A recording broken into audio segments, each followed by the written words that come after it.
Ashama arkafune akam nagajirtu Matin channel Kenya hundi kesanu baga nagaan dhuftani guyyaarraa Dr. Abdusse Maki Oro Shuguti Oromo Hamza Haji Jiras bira baga du'arraa hafte abdii keenya jedhani baga kana nafidan jechuudha baga du'arraa galte baga du'arraa hafte jedhani naafeeruuf as nafidan jechuudha egaa akkuma beektan namoonni gaafii garagaraa na gaafatanii abdii duutee galte jedhani bakka sana akkamii maaltu jira azaaba hoo jannata seentan jira an jannata seenee jannata ture akkasii anga yoo naata kolfisiisa keessa abdiin kilooraksii yeroo isaa itti darbe dhugee akkamitti du'e jannata galee deebi'e kan jedhu tokko mee kilooraksii yeroo itti darbe sana dhugdee duutee jannata galtee deebi'u kan maasta dhagaa waan hedduu gadda guddaa Kiloroxi yeroo dheeraa darbe kana gurguratu Mubaraki suuqii Mubarak musammaa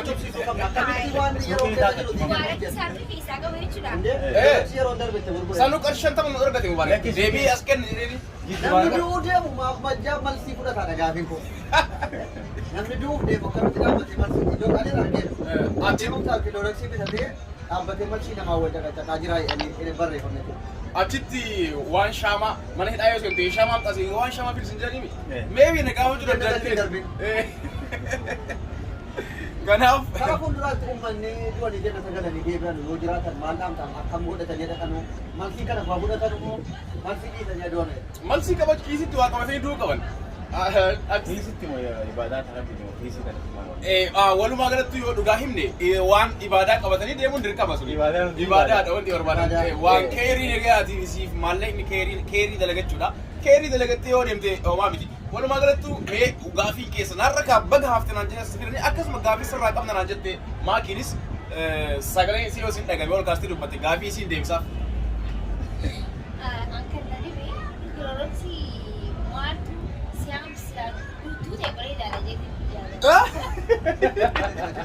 sila duute bareeda rangatti inna lillahi aanillee margittumaan abdii nurraa du'e haaroo keessa alhamdulillah jeetiin poosti godhaa ture haaroo keessa abdii nurraa du'e jeetiin poosti godhaa ture alhamdulillah jeetiin guyyaa lama sadii booda kunoo abdiin jiraa jedhanii ani suuraan isa waliin kee laalu ture poosti godhaa bakka jira Tapi ramai kan dia boleh juga.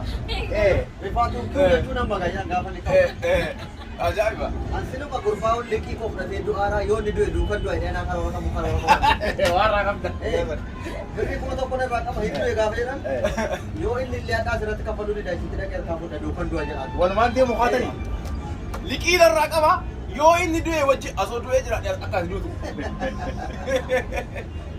Amma kana fuulduraatti maal sitti dhagahame deebitee duuf qophiidha moo du'a sanarraa immoo achitti dabanyaan gaafa ol fide dabarsanu akkamsi godhata deebitee duuf karoora qabda jalqaba irratti deebi'ee du'uuf kana booda argee jira waan ta'eef abadan karoora hin qabu abadan daqiiqaa tokkoof illee taatu na deebisaa ittiin iyyine waan inni amma dubbata liqii abdusheen irra jira inni hin jenne liqiidha yoo wanta liqiidhatti mul'ata taliqii fagoome taliqii deebii fagoomi waa meeqa asitti osoo dalagiin ka deemin jira saniif na deebisaa jedhaa ture akkasumas na deebisanii jiran garanni haa ga'u amiin ilmaan qotanii dhufuullee waa guddaadha baay'ee fakkeenya taate uummanni baay'een du'anii deebi'u maata akka achi jiru babbareechitu namoonni du'uudhaaf karoora qaban akka du'an laa warri du'u galmeen jalqabumaa iyyas jira akka argetti keetis jira ka isaas jira anis moo ka doktar asliis jira maal balleessanii maqala beeka jettidha wanni garaa nama nyaatu jannata keessatti miti keessan azaaba keessa galmaa'ee jira galmeen doktar asliin eegamaa jira yeroo dhiyootti dhufan jiranii zabanya azaabaati aangoo argate zabanya azaabaati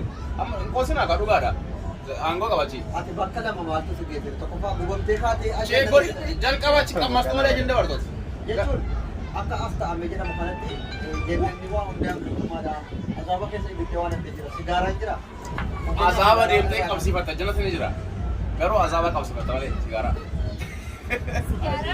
deemuu dandeessa ayyaama qabda nama waan itti jiru gaafataa bara waan ofii wanti jedhan taaptaabiin Israa'el chuuyyuu naqaqqabaan hoo jira achi keessa naqaqqabaan ni jira naqaqqabaan maalii jira beektaa na baasaadha as keessaa gara jannataa nagalchaa naqaqqabaa jetta kanaaf mee warra kanaan dura darban keessaa eenyu fudhattee argite jannata keessa qabsaa'ota keessaa isa ta'uu warra jira miti eenyu fa'aa achi jira jettee yaadda ana malee jannata hin seenne namoonni jiru jannata. ammallee namni ta'e gatii tokko keessatti jechuudha. Baaqaaraatu mangannoon deemu. Tanan. Karaa cabsataatiin deemu. Jannata ana bari jannata seenuun salphaa miti anuma seene. Kaameramaan keenya illee akkuma agartan Riidii jedhama. Riidii baak. Egaa Reedii aadaa akka taane. Reedii aadamii miti. Reedii aadamii miti. Kun hiriyaa keenya reedii baak. Reetiin tokko nyaata barbaadaa si hambisuuf barrii cabsaa ture deemu. Reediin barrii cabsee akkasiin nalaqqabuun isaa Garuu namoota gaafii takkaan qabaatan. Namoota baay'eetu bakka sanitti fuulaan santanoo duraan banaa jirtu beekaa qarqar qoranii jangaafi kana dhumaan akka hulaa cabsuu dadhaban. Banuuf qulfii hundatti kaayanii dadhabanii boodarra dhumarratti takka dhiitee bade ta'ee hin beeku anis of hin beeku. Keerooksii sakalii takka na. Maaliif sabni keessa ol fiidiyoo Aan kana hunda qoban qaban lafa dhahee jira. Silkii. Ilmaan koo qabachuun dadhabe. Kaameraa jirra akkam akka goote hin beeku ofumaa qoban qabu. silkii leengi sakka kumammaa kan jettee uliif jettee usaamti. Ati adda qoftee ofsiilee adda qoftee.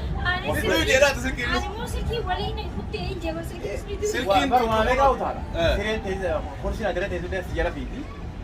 Maaltu ta'e jennee. Jannata duuba dhaquuf duuba fiigaa ture jirre. Kursiin illee. Laa silkiin isaatis tataaftaa beeki. Walumaan deemu deemte kursiilee karaa taa'ee taaftaa beeki. Walumaan Ittiin deemu. deemanii eenyutu nu dhiiftaa dhaabatu. Duuba kufan. Garuu dhugaa dubbachuu fi sa'aatii dheeraadhaaf si hambisuudhaaf yaaliin jarri godhaa turan yeroo itti qoftutti milkaa'u taa'ee dullatti tole warri barrii cimaa ture.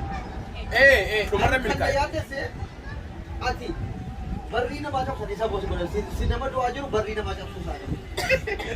Isarra bal'in si marame. Jechuun barrii namaa yoo cabe amma abbaan manaa abdiin gadhiisu. Yoo inni illee du'e yoo kana kudhan abbaan manaa barrii cabsuu isa deema. Kanaaf hin cabsinaa jedhanii ture.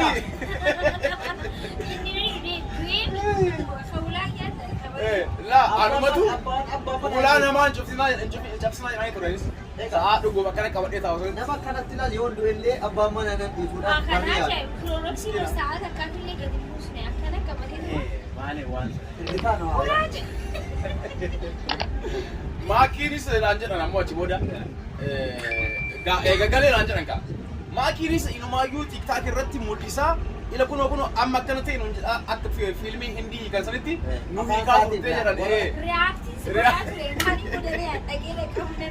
Reaction du'ateet irraa reaction dileete naan jedhanii nagarsanii. Ani immoo ijoollee mana akkamaas geessee si baafteenii dhiifa manaa godhi amma dhufteemi eegaa jettee feetis gammachuu ture reefka isaa ammoo mana akkamaatti baasanii jeetii viidiyoo takallee poosti godhe bakka takkitti akka dhiifa manaa godhatu waan itti gara. Abshir rakkoon qabu. Homaa miti. Ati kaaliyaa ho'isuudhaaf tokkoffaa dha. Warra du'e boo'uuf tokkoffaa dha. Meedhaa itti barri dhiittee intali kana hambisuudha moo mana yaadaatti Kana ajaa'ibsan ulaan sa'aatii isa guutuu maladhaan maa cabsanii fadhan silaasni tuttuun goleetti.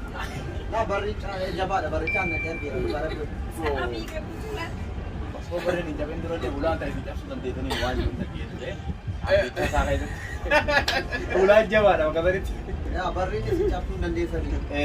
Maaliif obboleessa keenya baga rabbiin du'aa ka'uu guyyaa Galatooma. Guyyaa du'aa Galatooma.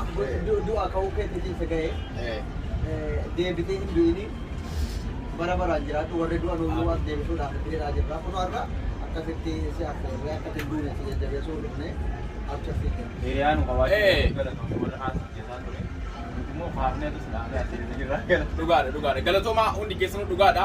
Namoonni keerii naa yaaddanis, namoonni sharii natti yaaddanis, kan naaf gammadanis, kan natti gammadanis hundi keessanuu isin galateeffadha. Galatoomaa namni wayumaafuu du'a hawwataa maybe waan tokko irratti garuu irratti dalaydanii jechuun gaafattanii adda baafattan malee nama hin qeeqinaa, gaafattan malee nama hin arrabsinaa, gaafattan malee bagas hin jedhinaa. Dursa adda baasaa namni kun maal ta'e jedhaati. Koloroksii dhuyde moo hin dhuyne kan jedhu viidiyoo guyyaa borii dalagu irratti isiniif ibsa godhee isinii himaa jechuudha walumaa galattu.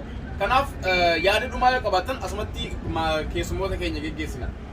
Nuti yaada dhumaan qabnu ati baga lubbuun hafteedha yaada keenya dhumaa. Laala amma nuti yaadni dhumaa kanatti qabnu ati singilii akka teenyaati naaf inni du'arraa deebi'uuf itti gammanna. Singilummaa ta'uu miti. Namni singilii fi ta'ee fi wanti ta'ee du'a oban. Sole itti gammannaa maal du'a kiyyamoo. Lakki nu deebi'uuf itti mamma nuti daadaa teenyaas itti gammanna. Warroonni kaan kan akkasii lafaatii godhaa ture akkuma keenya taa'ee dhamu jechuudha barbaadaa ture. Okay. Ulaamaa baga nu deebite. Galatooma. baay'ee isin galateeffannaa maatiin channel keenya hundi keessan jalqabarratti like gochuun irraanfatinaa hundi keessan like tuqaa itti aansee namoonni channel kanaaf haaraa taatan subscribe godhaa isin jedha galatooma video itti aanu irratti wal argina bye